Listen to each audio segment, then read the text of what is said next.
वन्दे गुरुं पदद्वन्द्वं भक्तवृन्दसमन्वितं श्रीचैतन्यप्रभुं वन्दे नित्यानन्दसहोदितं श्रीनन्दनन्दनं वन्दे राधिका चरणद्वयं गोपीजनसमायुक्तं वृन्दावनमनोहरम्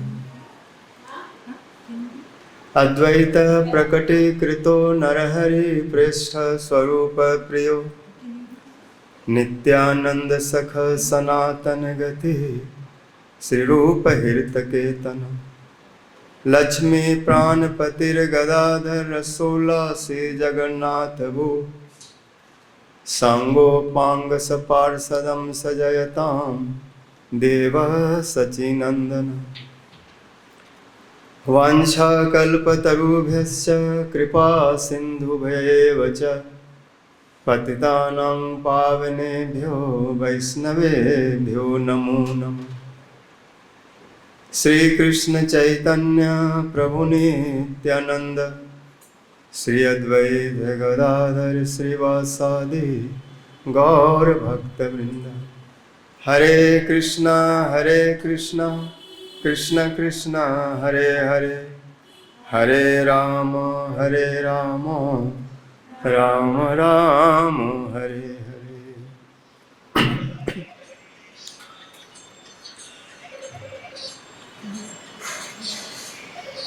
सर्वाग्रे मध्य गुरुपाद पद्म नित्ल पृष्ठों विष्णुपाद अष्टोत्तर सस्य भक्ति जीवन जनार्दन गोसाई महाराज नित्ल पृष्ठों विष्णुपाद अष्ट भक्ति वेदांत नारायण गोसाई महाराज तथा समस्त रूपानुगुरु वर्गों के चरणों में अनंत कोटि दंडवत प्रणाम करते हुए हैत की कृपा की प्रार्थना करता हूँ। उपस्थित समस्त वैष्णव जन मातृजन सभी के प्रति वंदन अभिनंदन। आज श्रीमन महाप्रभु के प्रियजन प्रिय परिकर श्रील लोकनाथ गोस्वामी पाद जी की शुभ तिरुभाव तिथि।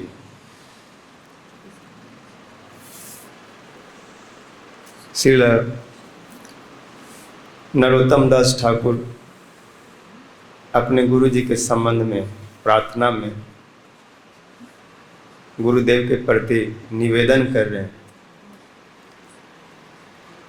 प्रभु लोकनाथ कवे संग लैया जावे श्री रूपेर पाद पद में मोरे समर्थी। हे न कि है वे मोर नर्म सखी गने अनुगत नरोत्तम करीब शासन। और श्री गुरु करुणा सिंधु अधम जनार बंधु लोकनाथ लोके रजीवा। आहा प्रभु कर दया देह मोरे पद छाया नरोत्तम लय।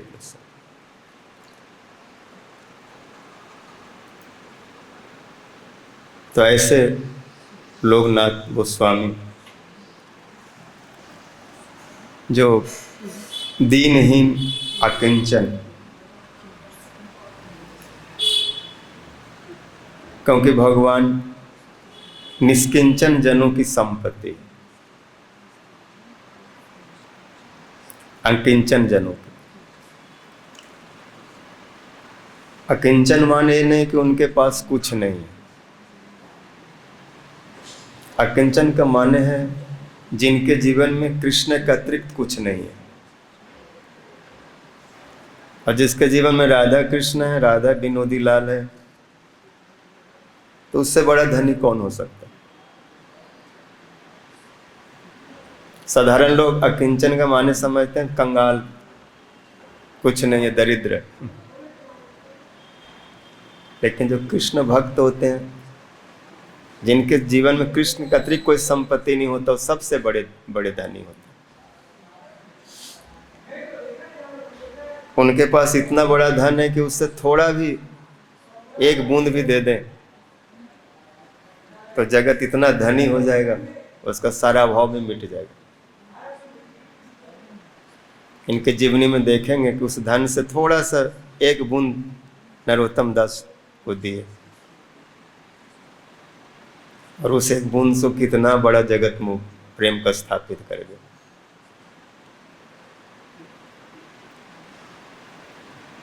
पहले नहीं, देने के बाद।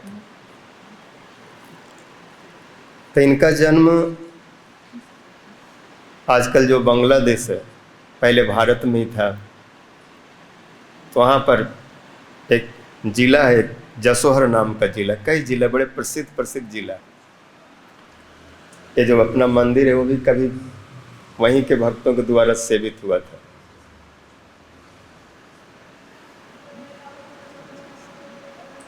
तो बांग्लादेश में एक जिला का नाम है जसोहर।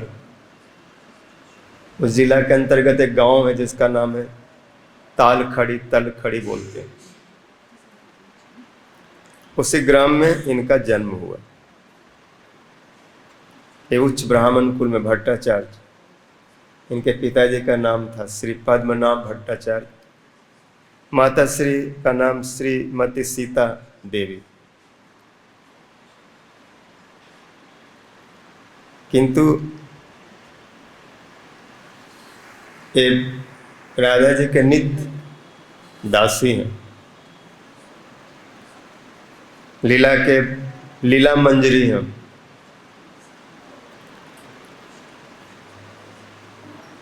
लेकिन लीला मंजरी, मंजूलाल लीला मंजरी।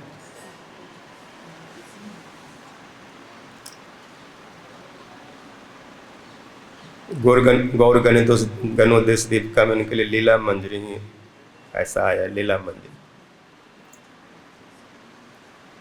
नाम भेद से मंजूलाली भी बोलते हैं, लेकिन एक मंजरी का 2-3 नाम भी होता है। जैसे रघुनाथ गोस्वामी जी कई नाम है।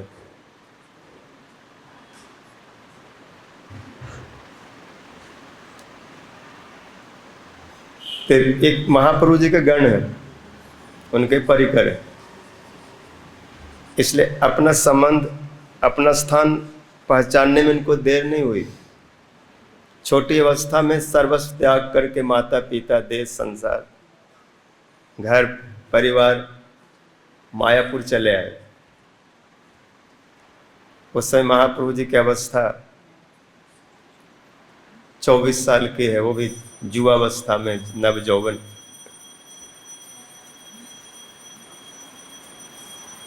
महाप्रभु जी इनको देखा, गौरहरि ने प्रणाम किए, उन्हें कृपा की और इनके भाव से समझ गए कि सब त्याग करके आए। लेकिन महाप्रभु जी उस समय ऐसा ही कुछ विचार कर रहे थे, मैं भी सब त्याग कर वन चला जाऊंगा, इन लोगों के बीच में रहना उल्टा पड़ गया। ये हमारी निंदा करने लग गए, ये कैसे उस प्रेम को पाएंगे, मेरे भाव को नहीं समझ रहे। तो इनके भाव को लोकनाथ गोसाई जी ने देखा कि ये भी घर में रहने वाले नहीं हैं और बहुत जल्दी मायापुर त्याग करेंगे, नवद्वीप, ये भी सन्यासी हो जाएंगे। तो लोकनाथ गोस्वामी इस भाव को समझ गए, तो उनको बहुत कष्ट हुआ, रोने लगे कि प्रभु आप, आपके मनोदशा से, आपके भावों से, बोलने के जो आपके शैली है, जिस प्रकार से आप बोल रहे हैं, बातें कर रहे हैं, उससे लग रहा है कि आप ज़्यादा दिन इस संसार में, इस आश्रम में नहीं रहेंगे। और आप जब त्याग करेंगे, संन्यास लेंगे, तो आपके काले केस, घुंघराले केस, इसका मुंडन हो जाएगा, इत्यादि इत्यादि। माँ को क्या स्थिति होगी, मैया विष्णु प्रिया देवी और सारे नवद्वीप वासी, मायापुर वासी जो आपके इतने प्रिय हैं, श्रीवास आदि, जो आपके संग प्राप्ति के लिए पुत्र मृत्यु को भी कुछ नहीं समझते, इतना बड़ा कष्ट को भी वो लोग हंस करके भूल जाते हैं, आपके उस रस में डूबे रहते हैं। हरे कृष्णा हरे कृष्णा कृष्ण कृष्ण हरे हरे हरे राम राम राम। महाप्रभु जी एकांत में उनको बुलाए, बोले हाँ ज्यादा कुछ मत बोलो, ईश्वर की इच्छा तो स्वतंत्र है, वो जो चाहेंगे वही करेंगे, आप शीघ्र वृंदावन चले जाइए और मैं भी कुछ दिन बाद वहां आ जाऊंगा, फिर दोनों मिल करके रहेंगे, भजन करेंगे। क्योंकि महाप्रभु जी का ही विचार था कि सन्यास लेकर वृंदावन चला जाऊंगा।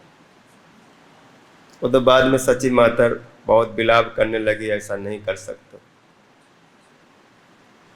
मैं कहाँ जाऊंगी तुमको देखने के लिए, तुम्हारा कम से कम खबर मिलता भी रहेगा तो भी मन में शांति होगी कि मेरा निमाई यहाँ पर इस अवस्था में है, और दूर वृंदावन चला जाएगा तो कभी मिलना नहीं होगा, कभी तुमको देख नहीं पाऊंगा, कभी तुम्हारे बारे में सुन नहीं पाऊंगी। तो माँ के उस दुख को सुन के महाप्रभु जी अपना बाद में विचार बदल देते, सन्यास के बाद नीलाचली प्राय रहे, लेकिन फिर भी बीच में थोड़ा दक्षिण भारत और वृंदावन एक बार आए, दक्षिण भारत का गमन किया, थोड़ा समय के लिए आना जाना हुआ, लेकिन प्राय नीलाचल में रहे। तो उनके आदेश मान करके, इच्छा तो नहीं उनका संग छोड़ने का, वृंदावन के लिए चल पड़े और बहुत तीर्थों में विचरण करते हुए मार्ग में जो कुछ भी आया, मधुसूदन जो मंदार पर्वत में उनका दर्शन करते हुए और दूसरे दूसरे विग्रह ऐसे देखते हुए समस्त तीर्थों में भ्रमण करते करते अयोध्या, काशी, ये सब, प्रयाग, और उसके बाद फिर वृंदावन आए, लोकनाथ दास गोस्वामी, लोकनाथ गोस्वामी पर। और वृंदावन में वैराग के साथ जैसे षड़ गोस्वामी लोग भजन किए, ठीक उसी प्रकार से इनका भजन। हे राधे ब्रज देवी के चललिते, हे नंद सुनो कुत, श्री गोवर्धन कल्प पादप तले कालिंदी बनने कुत, घोषांता विति सर्वतो ब्रजपुरे खेदैर महाविह्वल। ऐसे विह्वल होकर के सर्वत्र विचरण करते, कोई एक स्थान, निश्चित स्थान नहीं, कभी यहाँ कभी वहाँ, एक एक रात, एक एक दिन, एक एक वृक्षों के नीचे बिताते, फिर दूसरे दिन दूसरे वृक्ष के नीचे, इस प्रकार भजन करते हैं। लेकिन एक बार मन में अभिलाषा हुई कि अगर कृष्ण विग्रह प्राप्त होता तो मैं प्रेम से उनकी सेवा करता। ऐसे आ जाता है मन में, भाव है, कब कौन सा संचारी भाव कौन सा आ जाए, कब क्या इच्छा हो, तो विग्रह सेवा की इच्छा इनके मन में आई। और भगवान जो है अपने भक्तों के द्वारा जो सेवा है उसको ग्रहण करने के लिए व्याकुल रहते हैं, क्योंकि भक्त लोग बड़े प्रेम से, हृदय से सेवा करते हैं, आत्मवत। उसमें भगवान को सुख मिलता है, रस मिलता है, क्योंकि प्रेम से करते हैं, सब कुछ भुला करके कृष्ण को अपना मानते हैं, सर्वस्व।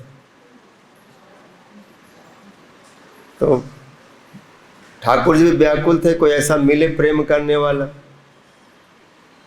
साधारण लोग तो ठाकुर जी ले भी आते हैं तो 2-4 दिन सेवा करने के बाद उसको या तो अलमारी में रख देते हैं, या कहीं संदूक में बंद कर देते हैं, या कहीं फेंक देते हैं, भूल जाते हैं। प्रीतिपूर्वक सेवा सबकी बस की बात नहीं। अगर हृदय में प्रेम है तो होता है, नहीं तो नहीं होता। लेकिन हमारा तो मन 50 जगह घूमता है। भगवान का तो ऐसे समझते हैं कि जैसे कोई पत्थर है, या कोई धातु है, या कोई काठ है, कोई मिट्टी है, इस प्रकार से समझते हैं। साक्षात कृष्ण है, ये तो प्रेमी लोग ही देखते हैं, इनका प्रेम अंजन लगा है आँख में, तब वो दिखाई पड़ता है। तो जो हो, जब इनकी इच्छा हुई सेवा के लिए, और उस समय उमराव जब किशोरी कुंड है खदिर वन, जो हम लोग जाते हैं परिक्रमा में, उसी कुंड पर भजन कर रहे थे, और ऐसे मन में आया, एक ब्रजवासी मतलब कृष्ण स्वयं ही साधारण व्यक्ति बालक के रूप में आए, और ठाकुर जी विनोदी लाल उनके हाथ में दे के बोले, लो बाबा इसकी सेवा करो। उसमें बाबा बड़े ध्यान में थे, भजन के उसमें भाव में डूबे हुए थे, बाह्य अवस्था नहीं थी, चिंतन में बहुत विलीन निमग्न हो गए। तो कौन आके झट दे करके चला गया, पता ही नहीं चला। दिया और देने के बाद जैसे सोचेंगे, कौनो भाई कहाँ से लाए हो विग्रह, तुम्हें कहाँ मिला, ये कुछ पूछना चाहते थे, लेकिन तब तक वो व्यक्ति विग्रह दिया और अंतर्धान हो गए। देखते देखते दिखाई बंद हो गया, ओझल हो गए, जैसे देख रहे हैं फट करके डिसअपेयर। तो बड़े चिंता में पड़े, कौन दिया, और ठाकुर जी को देख करके बड़े छोटे से, अभी भी देखेंगे राधा गोकुलानंद जी में विराज रहे हैं, अब तो जयपुर चले गए वो, राधा विनोदी लाल के नाम से प्रसिद्ध। तो ठाकुर जी उनको सपने में बताए कि मैंने अपने आप को दिया है, मैं ही हूँ इस विग्रह के रूप में विनोदी लाल, इसका नाम है विनोद, बाद में विनोदी लाल प्रसिद्ध हो, राधा विनोद। और आप ये मत सोचिए कि मैं क्या करूं, विग्रह है, और विग्रह मतलब वो ग्रहण करते हैं, जो कुछ दो उसको उठा करके पकड़ करके लेते हैं, ग्रहण करते हैं, विशेष करके जब भक्त भाव से देते हैं। तभी सोच विचार छोड़िए, बहुत भूख लग रही है, इसलिए कुछ अच्छा भोग लगाइए। ये रोने लग गया, आंखों में अश्रु आने लग गया, खुद तो माधुकरी करके कभी आधा रोटी एक रोटी ऐसे जीवन धारण करते हैं, और ये आगे चटोरा ठाकुर जी हैं, इनको चटक मटक अलग अलग प्रकार से चाहिए, और प्रेम से मांग रहे हैं। फिर जैसे तैसे व्यवस्था करके भोग लगाए। अब मुश्किल, ठाकुर जी तो आ गए लेकिन मंदिर नहीं, कहाँ रखें, कहीं ऐसे रख देंगे रास्ता में तो कोई भी उठा के ले जाएगा, कुछ भी हो सकता है। और अगर मंदिर बना दिया तो फिर वहीं बैठ कर रहना पड़ेगा, बड़ा मुश्किल। फिर वो भजन का जो आनंद है वो रस खत्म हो जाएगा। एक और सोचते अच्छा मैं विग्रह सेवा की सोचा, उल्टा हो रहा है, और आ गए, अब इनको फेंक भी नहीं सकता, छोड़ भी नहीं सकता, क्योंकि छोड़ना था तो पहले मत बुलाया तब सेवा करो। तो फिर उन्होंने एक झोली बनाया है, सब टोकरी जैसा, उसमें रस्सी लगाए और गले में उसको झुला लिए, और उसी में ठाकुर जी को बैठा दिए, और जहाँ जाते उनको अपने गले में लेकर के घूमते रहते। कहीं वृक्ष के नीचे बैठा तो वहीं झोली वृक्ष में टांग देते, डालियों से, शाखाओं से, और जो भी मिलता है रूखा सूखा वही भोग लगाते हैं। ऐसे सेवा करने लगे। महाप्रभु जी जब संन्यास लिए तो पल पल के खबर रखते, कोई न कोई मायापुर नवद्वीप से आता तो उनसे पूछते कि अभी गौरहरि क्या लीला करे, कहाँ है, तो पता चलो नीलाचल चले गए। और फिर कुछ समय बाद सुने कि वो दक्षिण भारत चले गए, श्रीरंगम आदि। तो महाप्रभु के दर्शन के लिए बड़े उत्कंठित हो गए, और ब्रज से दक्षिण भारत भागे चले गए। ये विग्रह तो बाद में प्रकट हुआ, पहले कुछ दिन ऐसे भागते रहे दर्शन के लिए। दक्षिण भारत गए, और जब दक्षिण भारत गए तब तक महाप्रभु जी लौट आए और ब्रज में चले आए। वो उधर ढूंढ रहे हैं, पता चला वृंदावन आ गया, वृंदावन में घूम रहे हैं। फिर भागे भागे वृंदावन आए, और जब वृंदावन आए तो कार्तिक शेष हो चुका था, और 1 महीना महाप्रभु जी आए, शेष कार्तिक में आए थे। तो पता चला प्रयाग चले गए। फिर वहां भागने लगे, मन में सोचे वहीं जाके मिलूंगा। तो रात्रि में स्वप्न हुआ कि आप कहीं मत जाओ, ब्रज में रहो। अब भगवान का आदेश है तो ब्रज में रहो, तो ब्रज में ही रुक गए और ब्रज से बाहर जाने के लिए इन्होंने विचार नहीं किया। यहीं 84 कोस में विचरण करते, विशेष करके इनका भजन का ज्यादा से ज्यादा समय खदीर वन में उधर में बीता, उमराव उस गांव उस साइड में जावट के आसपास।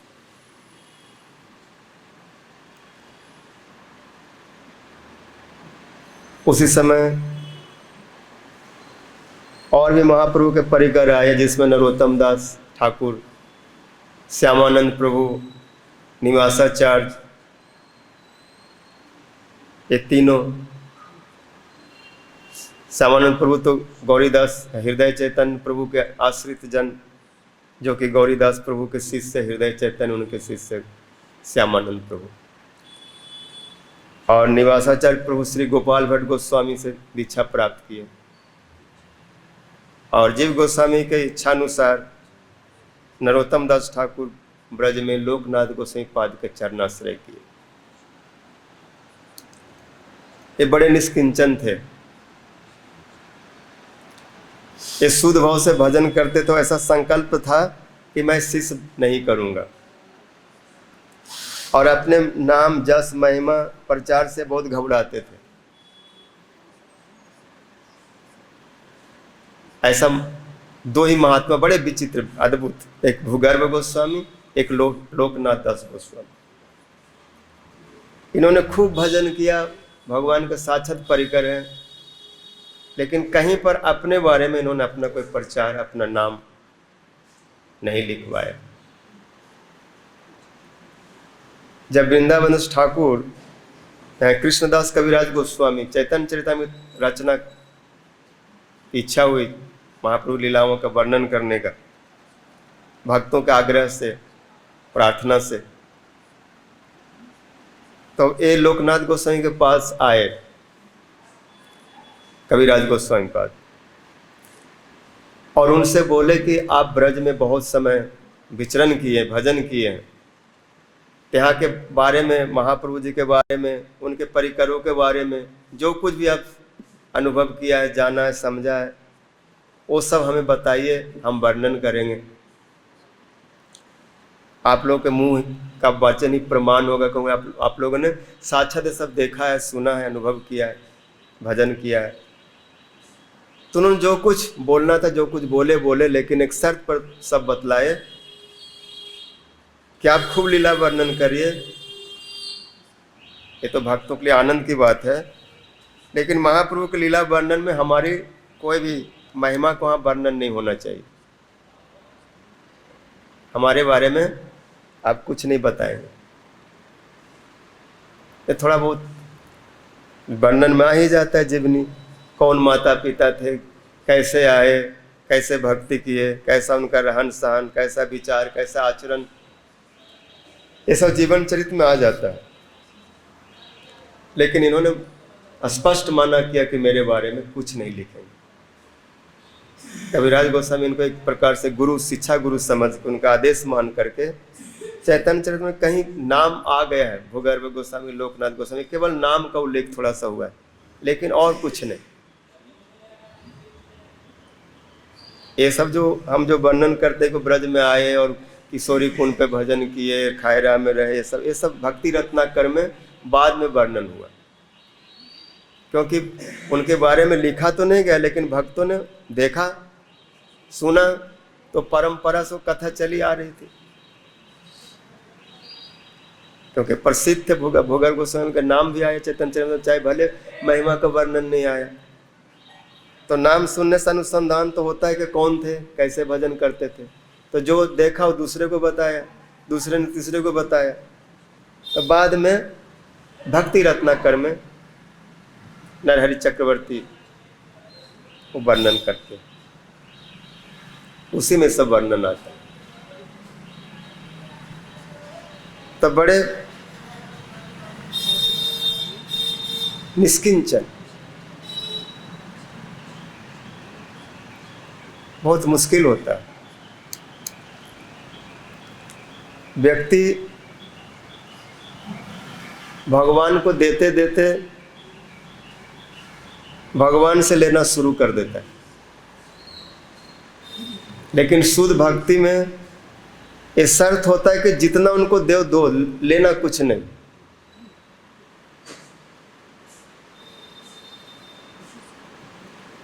जितना भगवान के लिए कर सकते हो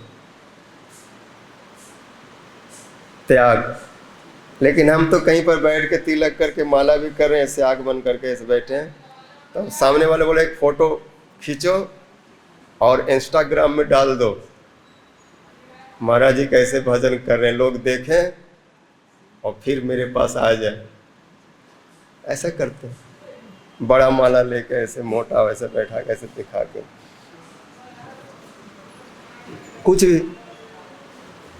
आजकल तो समय बहुत आधुनिक युग आ गया, बहुत फटाफट सब होता है। और फिर अगर उसका रस लग गया, आनंद आने लग गया कि कितना लोग उसको देखा, कितना लोग जुड़े, तो फिर आदमी तो पगला जाता है, भजन वजन छोड़ के वही सब करने में लग जाता है।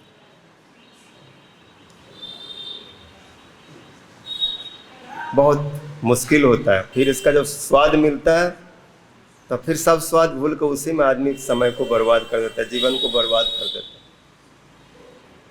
उसी में आविष्ट हो जाता है। इसको बोलते हैं द्वितीय अभिनिवेश।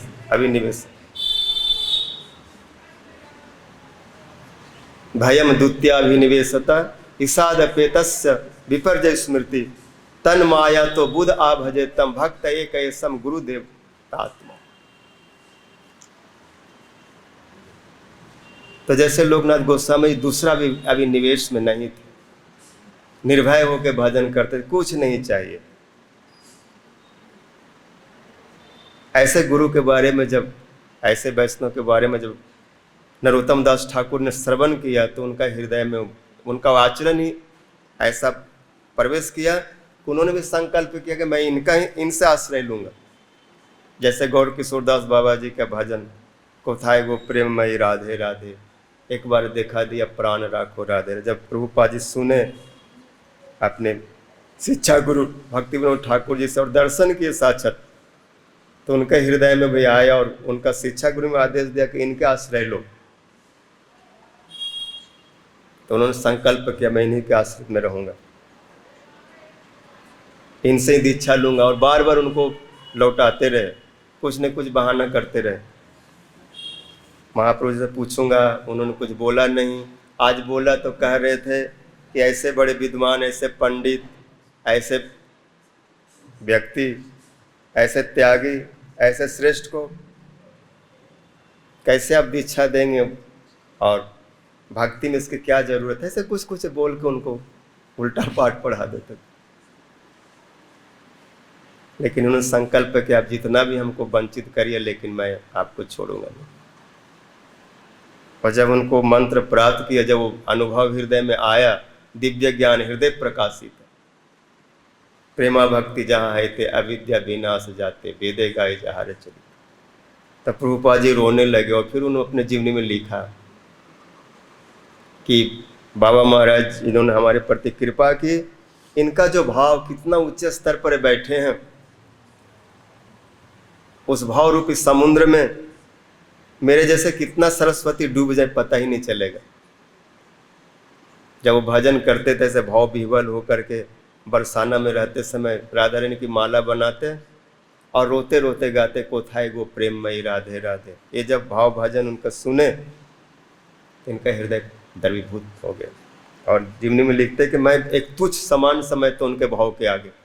वो कितना ऊंचा पहुंचे हैं, बाहर से देखने से समझ में नहीं आता। वैष्णव रे क्रिया मुद्रा विज्ञ ने पूछे, बाहर से तो बिल्कुल साधारण दिख रहे हैं, लेकिन कितनी गहराई में है, जब उसको नाप के देखेंगे तो पता चलेगा कि उसका कोई माप ही नहीं मिल रहा है, कितना गहरा है, कहाँ तक।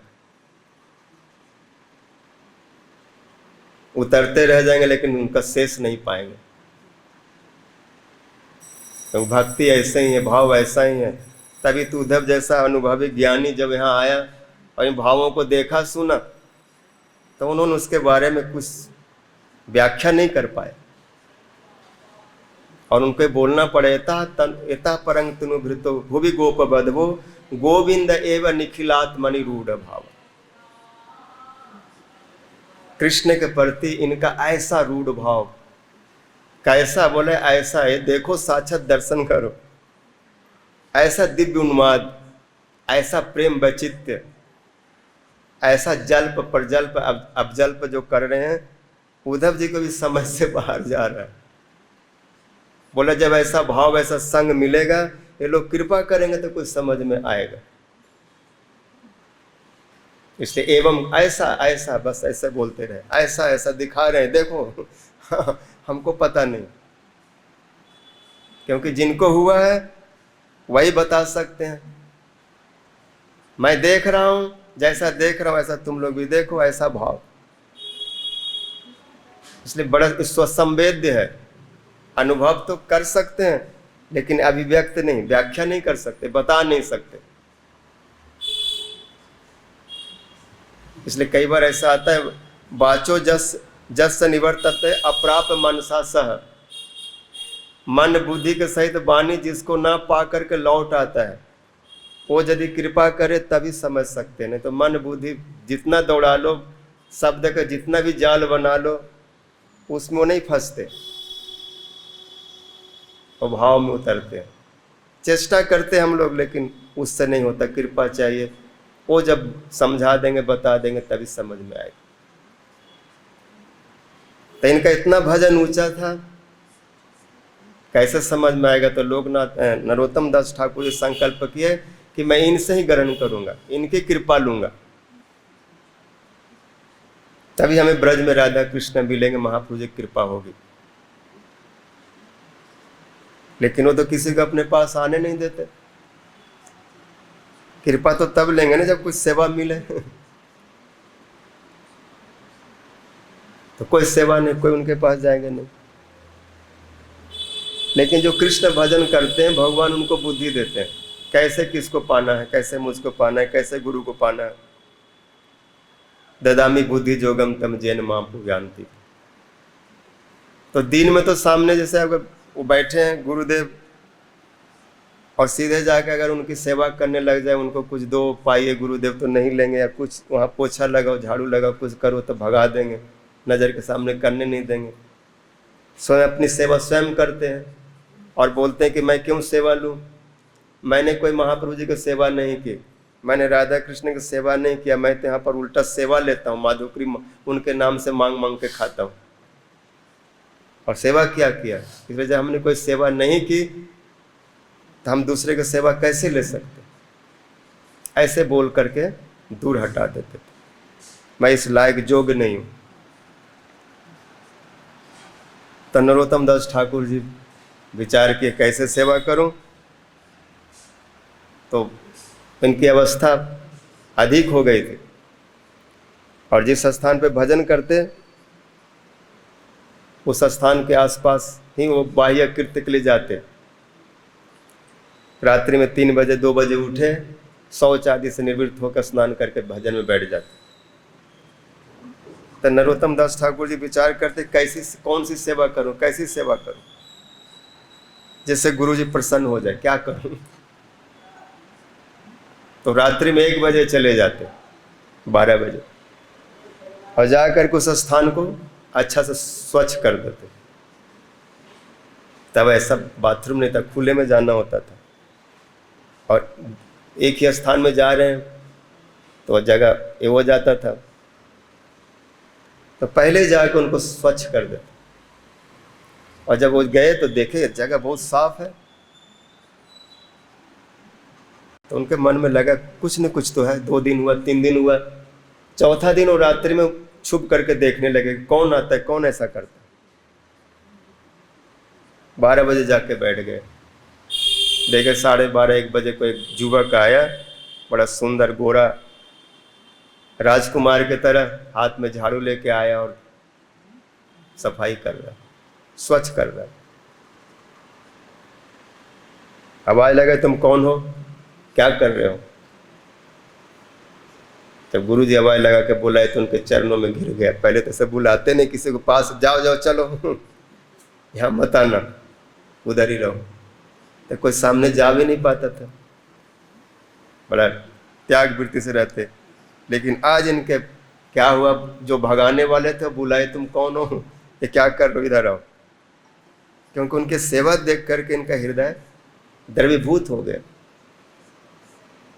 कि बालक साधारण नहीं है, वो भी राधा जी के दासी है, उन्हीं के समान है। लेकिन इस मर्यादा को, शिष्टाचार को दिखा रहे हैं कि कैसे उस प्रेम को पाया जाता है। गुरु के सामने बिल्कुल दीनहीन किंचन, दास जैसा तुच्छ, बहुत छोटा, कोई भी सेवा गुरु जी का उसको करना, ये सब मर्यादा होती है। गुरु जी के सामने अकड़ करके नहीं बैठना। हम लोगों को तो इतना भी ज्ञान नहीं है कि श्रेष्ठ जनों के सामने कैसे खड़ा होना चाहिए। ये सब नियम होता है, ये सब सीखना होता है, तभी तो उनका आपको वृत्ति को देख करके, उसके स्वभाव को देख करके उनका हृदय पिघलता है। गुरु जी सामने हैं और ऐसे नहीं, बिल्कुल हाथ ऐसे करके दिन नीचे करके, समझ में नहीं आता कैसे खड़ा हो। उनके सामने ऐसे करके बैठने, पैर लंबा करके बैठना, और बात भी शिष्टाचार होता है धीमी आवाज में। उनके सामने जोर से कड़क करके ऐसे नहीं बोल सकते, क्या बात है, क्यों ऐसे, हम लोग कर देते। बहुत विनम्र हो करके, सेवक की तरह, दास की तरह, और सेवा ऐसे। तो बड़े विनम्र भाव से गए, प्रणाम किए और रोने लगे, प्रभु कृपा करिए, मैं आपका दास हूँ, मुझे कुछ आता नहीं, बस आप कृपा करिए। योग्यता विचारे किछु नहीं पाई तोमार करुणा सार, करुणा न हेले कांदिया कांदिया प्राण न राखी। यदि आप हमसे परीक्षा लेंगे, पूछेंगे कि तुम शिष्य बनना चाहता है तो तुम्हें योग्यता क्या है, कुछ तो आचार विचार जानता नहीं, क्या समझ है, क्या बुद्धि है, कितनी भक्ति है, ये सब तो कुछ है नहीं, और ये सब से मिलेगा भी नहीं गुरु जी। इसलिए वहां पर तो उनकी कृपा चाहिए, जैसा हो जो हूं आपका हूं बस। जब ऐसा कोई समर्पित होता है तो सब वो दे देते, योग्यता भी देते, विचार भी देते, सब कृपा करके दे देते, क्योंकि उनको एक आधार मिल जाता है। यदि ऐसा उसमें है, शरणागति है, तो सब उस योग्यता उसमें आ जाती है, क्योंकि भक्ति समर्पण ही वो सारे योग्यता को प्रदान करती है। जब भगवान में और गुरुदेव में ऐसी भक्ति होती है तो सब गुण आ जाते हैं। जस्य देवे पराभक्ति जथा देवे तथा गुरु, तस्य हेते कथितार्थ प्रकाशन्ते महात्मा, सब आ जाते। उसमें आता है जस्यास्ति भक्तिर भगवत किंचन सर्वे गुणस्तत्र समासते सुरा, हराव भक्तस्य कुतो महद्गुणा मनोरथेना सती धावतो बहि। जिसमें भगवान और भगवान के भक्ति प्रति, गुरुदेव के प्रति निष्किंचन भक्ति, निष्कपट भक्ति, अन्याभिलाषिता शून्य भक्ति, कोई कामना लेकर के नहीं, केवल गुरु जी के प्रीति के लिए, उनके लिए जीवन सर्वस्व जो दे देते हैं, तो वहां पर सब गुण आ जाते हैं उस भक्ति के प्रभाव से। तो पूरा बोलेंगे मैं आपके शरण में हूं और अब हम कहीं जा नहीं सकते, अब मारो, छोड़ो, या तो स्वीकार करो या त्याग करो, आपके पास दोनों अधिकार है। लेकिन मेरे पास तो आपके सिवा कुछ गति नहीं है, कोई उपाय नहीं, क्योंकि आप तो स्वतंत्र हैं। मार भी राख भी जो इच्छा तुहारा, नित्य दास प्रति तू अधिकार है। जब पूर्ण रूप से समर्पित हो गए, मैं आपका हूं, एकदम उनको आत्मा मान करके अपना जैसा, गुरु देवता आत्मा, एकदम उनका हृदय पिघल गया। जो संकल्प किए थे कि मैं कभी किसी को मंत्र नहीं दूंगा, लेकिन जीवन में ऐसा उनको कोई शिष्य भी तो हो। जैसे गुरु दुर्लभ है, ऐसे शिष्य भी दुर्लभ है। लेकिन ऐसे शिष्य का पल्ले पड़ गए कि उनका सारा संकल्प टूट गया, छूट गया, क्योंकि मरने को तैयार है। नहीं दूंगा तो नहीं देंगे तो प्राण न राखी वो आर। जब उनका ऐसा दृढ़ संकल्प देखा, ऐसा भाव, ऐसा विश्वास, ऐसी श्रद्धा, तो उसके आगे सब टूट जाता है, छूट जाता है, क्योंकि इनका सद विश्वास, सद श्रद्धा। ये गुरु जी को जबरदस्ती नहीं कर रहे हैं, बल्कि गुरु जी के प्रति पूरा समर्पित है। ऐसी स्थिति में गुरु भी क्या कर सकते हैं। जैसे भगवान भक्त के सामने हार जाते हैं इतना बड़े होकर, ऐसे गुरु भी शिष्य के सामने उनकी उस स्थिति को देख कर, समर्पण को देख के वो भी हार लेते हैं, हार जाते हैं, उनका ही जीत करा देते हैं। ठीक है लो, इससे गुरु की महिमा बढ़ती है। उन्होंने दिया उनको, और लेने के बाद उनमें जो स्वभाव आया, उन्होंने सारा जीवन वर्णन किया गुरु जी की महिमा। प्रेम भक्ति चंद्रिका प्रार्थना आदि में दिखलाए, जगह जगह उनके बारे में बोले। एक कीर्तन कहाँ देना, कीर्तन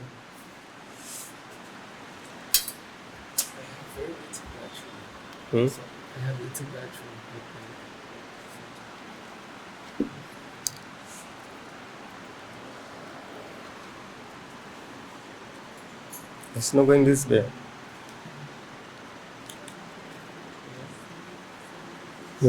मृदंग हा हा प्रभु लोकनाथ राख पद द्वंद्व। अपने गुरुदेव के चरणों में इनका जो प्रार्थना है वो बोल रहे हैं। This off, finish.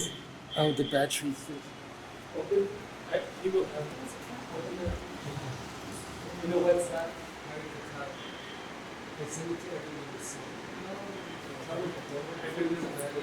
हाँ हाँ प्रभु Loknath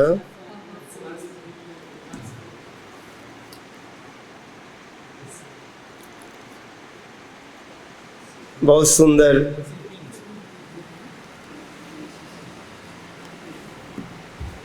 This is English or Hindi? Same. Okay.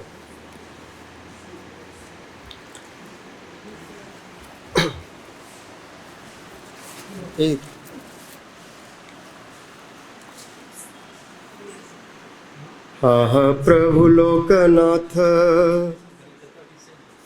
राख पद द्वंद्वे, कृपा दृष्टि चाह यदि है आनंदे। हा प्रभु लोकनाथ राख पद द्वंद्वे,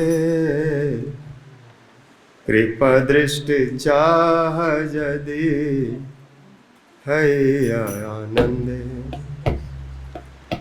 मनोवांछा सिद्धि तवे हाँ पूर्ण तृष्णा, हेथाय चैतन्य मिले यथा राधा कृष्ण। मनोवांछा सिद्धि तवे हम पूर्ण तृष्णा, हेथाय चैतन्य मिले सेथा राधा कृष्ण। तुमी न करिले दया के करिवे आर मन वासन पूर्ण करे वार। तुमी न करिले दया के करिवे आर मनो असना पूर्ण करे वार। ए तीन संसारे मोरा आर के हनाई कृपा करी निज पद तले देह ठाई। ए तीन संसारे मोरे आर के हनाई कृपा करी निज पद तले देह ठाई। राधा कृष्ण गुण लीला गांग रात्रि दीन नरोत्तम वांछा पूर्ण नहीं तू अबीन। राधा कृष्ण लीला गुण गांग रात्रि दीने नरोत्तम वांछा पूर्ण नहीं तू। जय लोकनाथ गोस्वामी जय लोकनाथ गोस्वामी लोकनाथ गोस्वामी जय लोकनाथ गोस्वामी लोकनाथ गोस्वामी जय।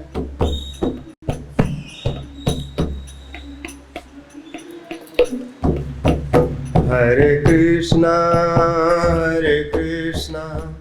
कृष्ण कृष्ण हरे हरे हरे राम राम राम निताय गौर हरि बोल हरि बोल हरि बोल हरि निताय गौर हरि बोल हरि। श्री गौर प्रेमानंदे हरि हरि। नरोत्तम दास ठाकुर इस भजन में कैसे प्रार्थना की है, तब लोकनाथ दास गोस्वामी लोकनाथ गोस्वामी पाद उनको मंत्र प्रदान किए। तो उस समय का एक कीर्तन है, उस समय के भाव है। हाहा प्रभु लोकनाथ रखा पद द्वंद्व। हाहाकार कर रहे हैं, हे लोकनाथ प्रभु आप अपने चरणों में मुझको रखिए। आप लोकनाथ हैं तो मैं भी तो इसी लोक में हूँ। जब आप सबके नाथ हैं तो मेरे को क्यों आप वंचित कर रहे हैं? क्योंकि जो गुरु होते हैं वो सबके नाथ होते हैं। इस चीज का अभिमान होता है। मननाथ जगन्नाथ मद गुरु जगत गुरु। जो मेरा नाथ है वो जगत के नाथ है, सबका स्वामी और मेरे गुरु जगत गुरु। इसलिए बोले लोकनाथ लोके र जीवन। लोकनाथ गोसाई पाद केवल मेरा नहीं पूरे संसार के जीवन है। उन्होंने भक्ति को जीवित रखा। भक्ति कैसे होनी चाहिए वो साक्षात प्रैक्टिकल दिखाए, आचरण में करके दिखाए। यदि इस प्रकार की भक्ति हम नहीं देखते नहीं सुनते तो हम कैसे वृंदावन में भजन के लिए रुकते, कैसे रहते? उन्होंने दिखलाया भजन कैसे होता है, कैसे निष्कपट निष्किंचन भजन होता है। और भक्ति वृत्ति के द्वारा सारे संसार को जीवित करके रखे। संसार में अगर कृष्ण प्रेम कृष्ण भक्ति ना हो तो जीव किस लिए जिएगा, यहाँ किस लिए रहेगा? केवल खाने पीने के तो पशुओं जैसा हो गया। वो भी खा पी सो रहे हैं, सारा व्यवहार कर रहे हैं। लेकिन जीव की विशेषता है कि उस भक्ति को प्राप्त कर सकता है, गुरु वैष्णव से समझ सकता है, ऐसा भजन कर सकता है। तो आप ऐसे भक्ति रूपी वृत्ति दे करके, चेतना दे करके जगत को जीवित करके रखें। भक्ति के बिना जितना भी जो दिखावा होता है वो सब मरे को सजाने जैसा समझिए। हरि भक्ति सुदोदय में आता है, भगवत भक्ति हीनस्य जाति जपस तप क्रिया अप्राणस्य देहस्य मननम लोकरंजन। यदि भक्ति नहीं हुई और किसी भी वस्तु को लेकर यदि अहंकार है, मैं ऊंचा जाति का हूँ, मैं इतना तपस्या करता हूँ, मैं इतना ये करता हूँ, इतना पूजा पाठ करता हूँ, लेकिन ऐसा सूखा सूखा वृत्ति नहीं, भक्ति नहीं, केवल दिखावा।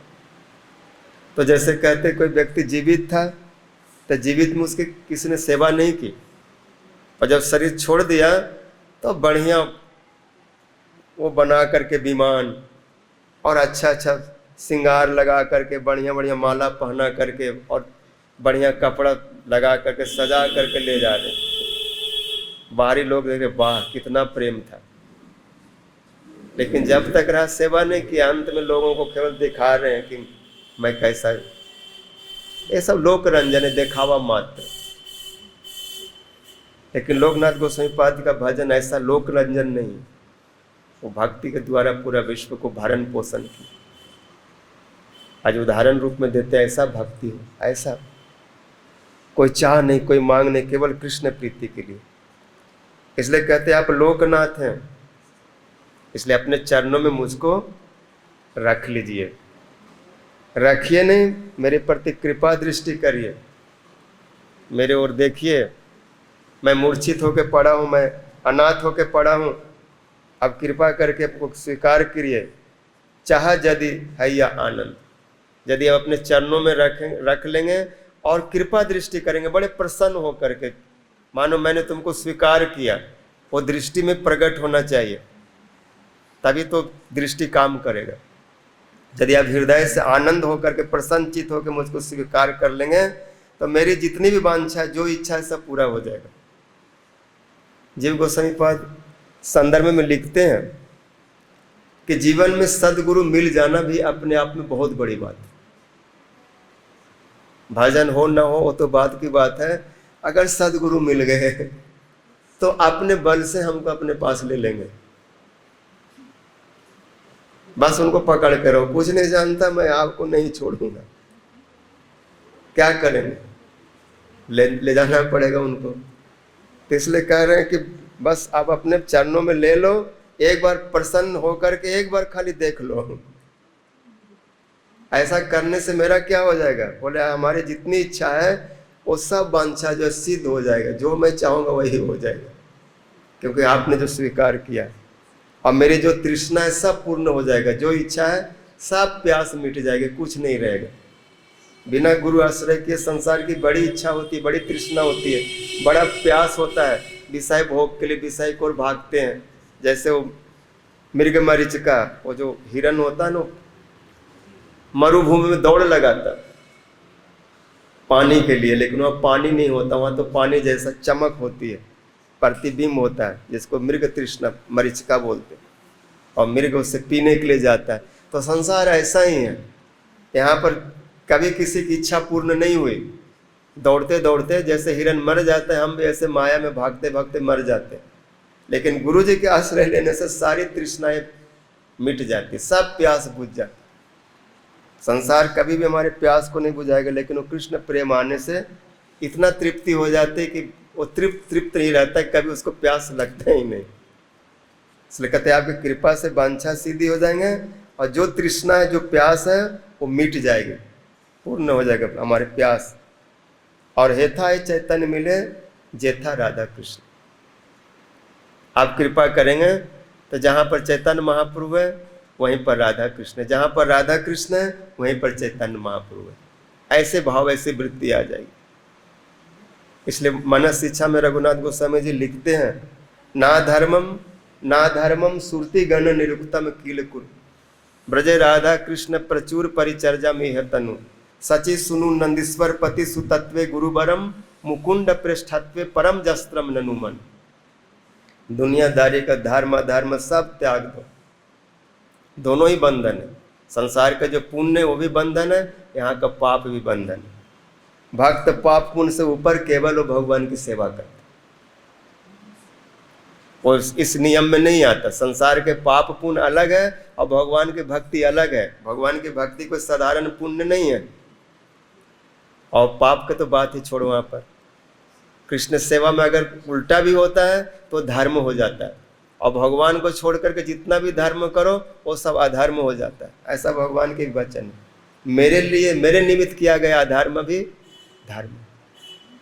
मत निमित्तं कृतं पापं मत धर्माय कल्पते मम अनादृत धर्मोपि पापम स्यात् मत प्रभावत। मेरे उद्देश्य के लिए यदि कुछ,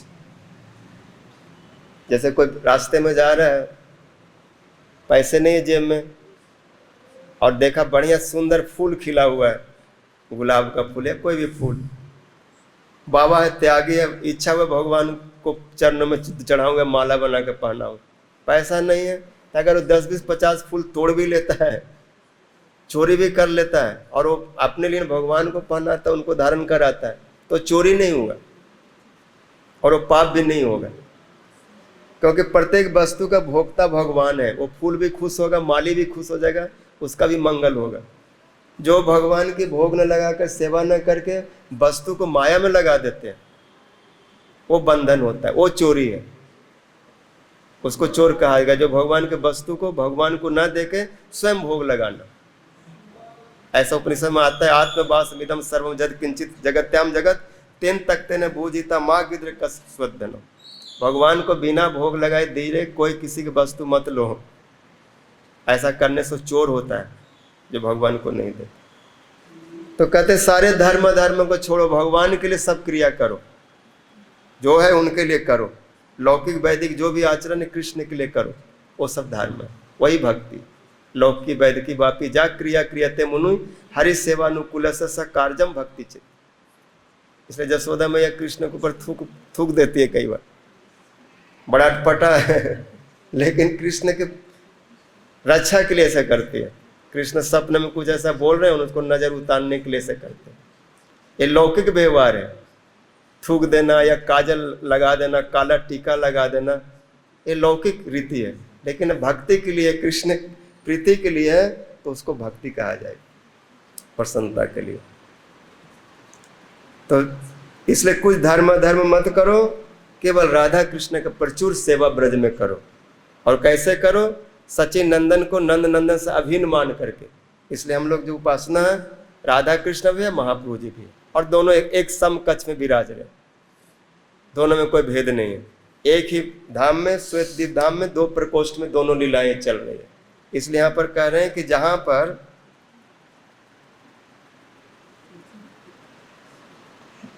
हिताय चैतन्य मिले से था राधा कृष्ण, जहां राधा कृष्ण है वहीं पर महाप्रभु जी। बल्कि ऐसा समझिए कि महाप्रभु में ही राधा कृष्ण समाहित। राधा कृष्ण में महाप्रभु हो भी सकते, नहीं भी हो सकते, लेकिन महाप्रभु में राधा कृष्ण है। जैसे वृक्ष में पक्षी है, तो वृक्ष में पक्षी है, 2 तोता वृक्ष में बैठे हुए डाली पर, लेकिन तोता में वृक्ष है कि नहीं, कहा नहीं जा सकता। तो महाप्रभु जी वृक्ष के समान, उसमें राधा कृष्ण है। इसलिए करे दोनों के पूरक है, लेकिन मूल है महाप्रभु जी जहां है वहां कृष्ण है। गौर प्रेम रसानवे से तरंग जेवा डूबे से राधा माधव अंतर। बड़ा सुंदर छोटे शब्दों में एक कीर्तन, एक भजन लिख रहे हैं, लेकिन इसमें पूरे शास्त्र का सिद्धांत भी रख दे रहे हैं। इसे पढ़ने से छोटे छोटे भजनों में सारे विचार आ जाता है, और बहुत कम में, बहुत सरल भाषा में बतला रहे। और कह रहे हैं गुरुदेव के चरणों में, तुम ही न करिले दया की करीबे यार। यदि गुरु जी दया करना छोड़ देंगे तो गुरु जी से बड़ा कौन है जो दया कर सकते? क्योंकि संसार में सब दयाहीन है, इनके पास दया नहीं है। संसारी क्या दया करेंगे? भूख लग रहा है, 4 रोटी दे देंगे, 1 कपड़ा दे देंगे, बुखार है पैरासीटामोल दे देंगे, लेकिन ये भूख प्यास दुनियादारी का इच्छा कभी खत्म नहीं होता, बार बार होता रहेगा। कब तक इस अभाव को पूरा करते रहेंगे? लेकिन गुरु जी की जो दया है वो सारे अभाव से बाहर निकाल देते, ऐसे स्थान में ले जाते हैं, ऐसे राज में पहुंचा देते हैं जहां पर शोक मोह भय आदि व्याधि कुछ नहीं है, जन्म मृत्यु जरा व्याधि से रहित। इसलिए विदुर जी मैत्री जी से कह रहे हैं कि आप जैसे गुरुदेव जो वस्तु देते हैं, एक जीव को जो भक्ति दे के उसको अभय प्रदान करते हैं, इसकी तुलना किसी भी वस्तु के साथ नहीं हो सकती। सारे वेदों का अध्ययन एक बात है, सारे जग तप हमन पुण्य है वो करना अलग बात है, लेकिन सब मिलकर के जीव को भगवान के चरणों में समर्पित करने का जो सुकृति है, जो फल है, एक पैसा के बराबर है, सब मिलकर नहीं हो सकता। सर्वे वेद्यांश यज्ञांश तपोदानानि चा नघ जीवा अभय प्रदान से न कुर्वीरन कलामपि। तो एक जीव को अभय प्रदान करके भगवान के चरणों में लगा देना, ये सबसे बड़ी दया। प्रभुपाद जी बोलते महामाया के दुर्ग से निकाल के भगवान के चरणों में लगाना, और ये कौन कर सकते हैं? गुरु ही कर सकते। इसलिए पूरा अधिकार से बोले कि आप दया नहीं करेंगे तो और कौन करेगा? क्योंकि दया तो आपके पास है। दया माने क्या? भगवान के सेवा में लगाना, सारे अभाव को पूरा कर देना।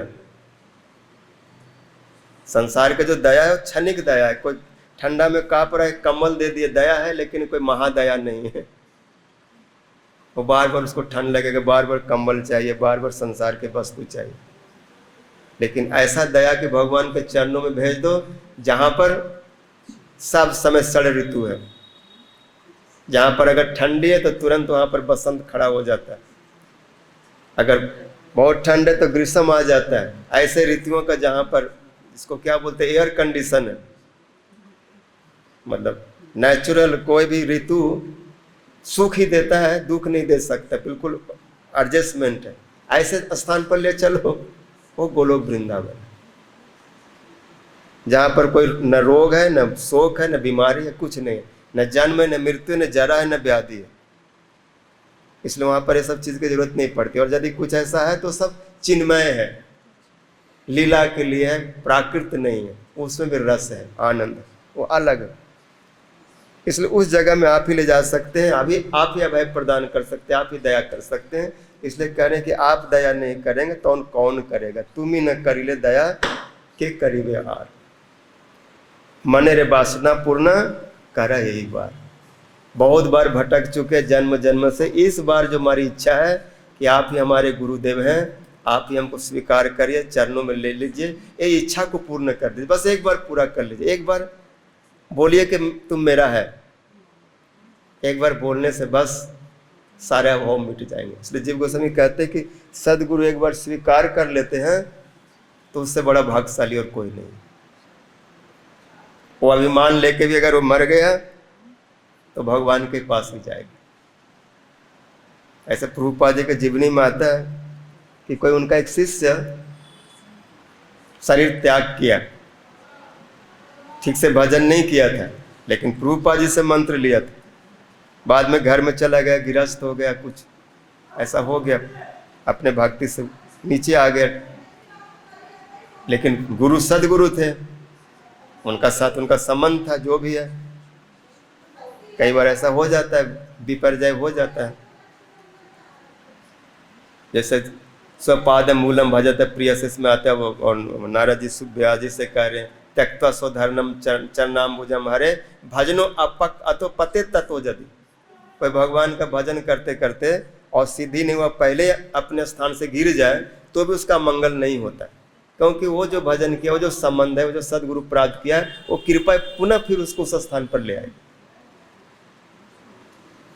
तो जमदूत उसको पकड़ के ले गए और जमराज के पास उपस्थित किए। जमराज पूछे तो कहाँ से लाए हो? उनसे पूछा आप कौन है? तो उसने अपना गुरु जी का नाम बताया, ओम विष्णुपाद अष्टोश भक्ति सिद्धांत गोसाई प्रभुपाद जी का मैं शिष्य हूँ और मैं इस जगह पर रहने वाला हूँ। जैसे वो नाम सुने, बोले देख रहे हो चित्रपट? उसको जमदूत को दिखाया, ये कौन है? ये वो कहने लगा ही मेरे गुरुजी है जो शिष्य गया था। बोला आपके गुरुजी को मैं रोज प्रणाम करता हूँ, कुछ भी काम करता हूँ, जब अपने गद्दी पर बैठता हूँ कुछ न्याय करने के लिए तो इनको प्रणाम करता हूँ, आशीर्वाद लेता हूँ कि आप कृपा करो जिससे मैं ठीक ठीक न्याय करूँ। ऐसे महावैष्णव, ऐसे जन पृथ्वी पर बहुत नहीं आते, कुछ कुछ कभी कभी आते हैं, और अभी इस पृथ्वी पर आए हैं। इसलिए मैं इनको प्रणाम करता हूँ। ये राधा रानी के जन है, उनके लोग हैं, कितना ऊंचा है, हम इनके सामने कुछ भी नहीं। और आप उनके लोग हैं, इसलिए आप हमारे अधिकार क्षेत्र में नहीं आते। जब प्रभुपाद ने आपको स्वीकार किया है तो आप कुछ गड़बड़ भी करेंगे तो उसका निर्णय प्रभुपाद ही करेंगे, क्योंकि आप वैष्णव है, भगवान के जन है, अपने गुरु के लोग हैं। अब वहां पर क्या आप गड़बड़ क्या नहीं किया, गुरु जी उसके लिए विचार करे, वो क्या दंड देंगे, हम कौन होते हैं दंड देने वाले। तुरंत इसको वापिस भेजो सम्मान के साथ, और दोबारा ऐसा भूल मत करना। वो जब लौट के आया अपने शरीर में आ गया, जो मर गया था फिर जी गया, और उसके बाद जब उठा बोला प्रभुपाद जी कैसी महिमा, उनका शिष्य होने के कारण जमदूत भी हमको वहाँ से छोड़ दिए, प्रणाम किए, आदर किए। तो मैं अगर अच्छा से भजन करूँगा तो क्या होगा। उसके बाद एकदम शुद्ध रूप से भजन करने लगे और प्रभुपाद जी कहते। तो वैष्णव लोग अगर कोई दोष करते हैं, भूल करते हैं, तो उसको जमराज भी शासन नहीं कर सकता, उसका निर्णय नहीं दे सकता, फिर वैष्णव लोग ही उसका निर्णय दे। गुरुदेव ही अपने शिष्य का शासन करेंगे। किसी ने कोई अपराध किया, गलती किया है, तो गुरु जी उसको शासन करते हैं। शासन क्या, ये नहीं बोले गरम गरम घी पी लो और इतना दिन ऐसे भूखा मर जाओ, ये सब चंद्रायन कृच्छायन ऐसा वहाँ पर प्रायश्चित नहीं होता। भक्ति में, भक्ति में जो बोलो तो उसका प्रायश्चित है। अच्छा ये गलती किया, ठीक है, 108 वृंदावन की परिक्रमा लगाओ, गोवर्धन की परिक्रमा लगाओ, 1000 बार वैष्णव के लिए प्रणाम करो, गुरुदेव को प्रणाम करो, भगवान की इतना सेवा करो, इतना माला करो। भक्ति का प्रायश्चित भक्ति है। भक्ति में अगर कोई अपवित्रता है तो उसके द्वारा कोई कर्म कांड करेगा, ये सब साधारण प्रायश्चित करेगा स्मृतियों की तरह, ऐसा भक्ति का विधान नहीं। और ये लोग उसके लिए निर्णय भी नहीं दे सकते। खोलना इसको, ओपन दिस। इस प्रकार कह रहे हैं कि अगर आप कृपा नहीं करेंगे तो कौन कर सकता, आप दया नहीं करने से। दिस लाइन हरि बोल, 1-2 लाइन लेफ्ट नो।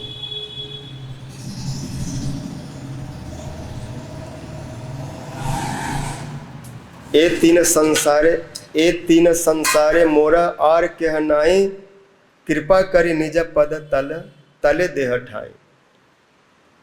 यहाँ पर पूरा समर्पण करे। त्रिलोकी में अतल बीतल से लेकर सतलोक तक इस त्रिलोकी में मेरा और कोई नहीं है। मैंने सब को छोड़ दिया है, केवल आप ही हैं, और मेरा कोई आसरा नहीं, कोई भरोसा नहीं। इसलिए आप कृपा करके अपने पैरों के नीचे रखिए, पैरों के नीचे दबा करके रखिए, मैं कहीं बहक न जाऊँ, बिगड़ न जाऊँ। पैरों के नीचे दबा कर, पद तले। चेला लोग तो पैर के ऊपर क्या, सिर के ऊपर, कंधा के ऊपर चढ़ जाना चाहते हैं लेकिन बोलते शिष्य बनने के लिए इतना तैयार रहना चाहिए कि गुरुजी बैठे और हम उसके नीचे सो जाऊं और हमारे ऊपर पैर रखें और उसके छाया में, उसके धूल के नीचे पड़ा रहूं। इतना दीनहीन होना पड़ता है। इसलिए शब्द का देखो कैसा प्रयोग कर रहे हैं, पैरों के नीचे रखिए। ये भी प्रार्थना में करते, आद दानस तीर्णंग दंते हृदयम जाचे पुनः पुनः, श्रीमद रूप पदाम भोज धुलिंग सांग जन्मनि जन्मनि। क्योंकि पैर के नीचे रहने से बहुत फायदा है। नीचे रहना मतलब छाया। गुरुदेव के चरण जो है कल्प वृक्ष के समान है, उसके जो अंगुलियां हैं वो पत्ते जैसा है, और उसके नीचे छाया में अगर बैठ गए तो संसार का जितना भी ताप है, जैसे कोई बड़े पेड़ के नीचे, बरगद पीपल के नीचे बैठ जाता है तो खूब आराम से, गर्मी में भी उसको ऐसे लगता है एसी में बैठा हूँ, खूब ठंडा लगता है, खूब आराम लगता है। कोई शोक मोह भय आदि व्याधि ये सब नहीं, सबसे मुक्त हो जाता है। आदि दैविक आदि भौतिक आध्यात्मिक ताप है। इसलिए बोल रहे हैं कि आप चरणों के नीचे छाया दीजिए, नीचे रखिए, जिससे हमारे सारे ताप दूर हो जाएं। और राधा कृष्ण लीला गुण गांग रात्रि दिने, नरोत्तम वांछा पूर्ण नहीं तू अभी। यदि आप कृपा करेंगे, अधिकार प्रदान करेंगे, तो मैं भगवान की सेवा कर पाऊंगा, भगवान की कथा गुण आदि गा पाऊंगा। क्योंकि बिना गुरुदेव स्वीकार किए भागवत सेवा करने में, भागवत कथा कहने सुनने का अधिकार नहीं मिलता। इसलिए कहा गया कि जो उसको सेवा करना है, भागवत कहना सुनना है, उनको दीक्षा लेना अनिवार्य होता है, चाहे वो श्रोता हो चाहे वक्ता हो। अगर दीक्षा ले कोई द्विजत्व देवत्व प्राप्त कर लिया, भगवान की समता प्राप्त कर लिया, गुरु जैसा कर लेते, शिष्य जिस समय गुरु जी को समर्पण करता है, गुरु जी उनको अपने समान बना लेते हैं। भगवान के बच्चन उद्धव जी के प्रति कह रहे हैं, मर्तो जदा त्यक्त समस्त कर्मा निवेदित आत्मा विचिकृषितो में तदा अमृत तत्व प्रतिपद्यमानो माया आत्म भूया च कल्पते। जब जीव गुरुदेव की कृपा से सारे बंधनों को तोड़ देता है, सारे कर्मों को छोड़ देता है, केवल उनका हो जाता है, निवेदित आत्मा हो जाता है, तो भगवान कहते हैं कि उनको मैं विशेष बना देता हूँ, उनको अपने समान बना देता हूँ। मेरे अमृत, मेरा स्वरूप, मेरी सेवा, मेरा रस लीला कथा में उसको डुबा देता हूँ, उसी को अमृत बोलते। इसलिए करें आप कृपा करेंगे तो राधा कृष्ण लीला गुंजय में दिन रात गा सकूंगा, और आपके बिना नरोत्तम की वांछा और कौन पूरा कर सकता है, केवल आप ही कर सकते हैं। नरोत्तम वांछा पूर्ण नहीं दुआ बिना। ऐसे शिष्य जो गुरु जी के चरणों में प्रार्थना किया है वो भी अपने आप में चमत्कार में है, और ऐसे गुरुदेव भी इनको स्वीकार करके आत्मसात किए। ताज श्री लोकनाथ गोस्वामी पाद जी के शुभ तिरुभाव तिथि में उनके चरणों में अनंत कोटि प्रणाम, और उनके शिष्य नरोत्तम दास पाद के भी चरणों में प्रणाम, जो ऐसे गुरु शिष्य का विलक्षण उदाहरण जगत में रखे हैं, जिसको देख करके करोड़ों लोग सुन करके, देख करके, समझ करके भजन कर रहे हैं। ऐसे गुरुदेव, ऐसे शिष्य दोनों को प्रणाम। प्रभुपाद जी बोलते थे कि भजन करने के लिए ज़्यादा वस्तु की जरूरत नहीं, अगर 1-1.5 रुपया हो, 1.25 रुपया, तो प्रार्थना खरीद लो नरोत्तम दास ठाकुर जी का, और बस उसी का पाठ करो, भजन हो जाएगा, प्रेम हो जाएगा। ऐसे वस्तु दिए हैं, और ये लोकनाथ गोस्वामी पाद जी की कृपा के द्वारा प्राप्त किए हैं, ऐसा इन्होंने अपने प्रार्थना में बतलाया। इसलिए कहते प्रभु लोकनाथ मोरे संगे लैया जावे श्री रूपे रे पाल। और प्रार्थना करेगा, आप ले करके मुझे रूप गोस्वामी जी के अनुगत में रख दो। जैसे आप उनकी सेवा करते हैं, आपके अनुगत में रह के मैं भी ऐसा उनकी सेवा करूं, कभी हमें भी ऐसा उनका आदेश मिल जाए, क्योंकि सब रूपानु होकर के उनकी सेवा करना चाहते हैं, भजन करना चाहते हैं। महाप्रभु ने उनको प्रति अधिक अपना सब कुछ दिया, उनको अध्यक्ष बना दिया सबका। तो ऐसे बड़ा सुंदर प्रार्थना करते हैं, और जब मैं इनका अनुगत में रहूँगा तो सब गुरुजन हमारे ऊपर शासन करके हमको सब समय सेवा, अनुगत नरोत्तम कार्य शासन। फिर ललिता विशाखा आदि सब, ऐसे नहीं करो, ऐसे करो, ऐसे माला नहीं बनाओ, ऐसे बनाओ, ऐसे झाड़ू नहीं लगाओ, ऐसे लगाओ, ऐसे सेवा करो, ऐसे शासन जैसे महाप्रभु जी गुंडीचा मार्जन में सबको बतला रहे हैं। और जो ठीक से कर रहे हैं उनको बोले तुम इसको सिखाओ। ये सब जो अनुगत में जो विचार है, ये सब नरोत्तम दास पाद हम लोगों के लिए दिए, जिनको सुन करके समझ करके हम शुद्ध भजन कर सके। वांछा कल्पतरुभ्यश्च कृपा सिन्धुभ्यश्च पतितानां पावनेभ्यो वैष्णवेभ्यो। हरे कृष्णा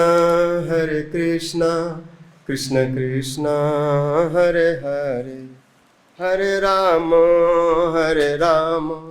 राम राम हरे हरे।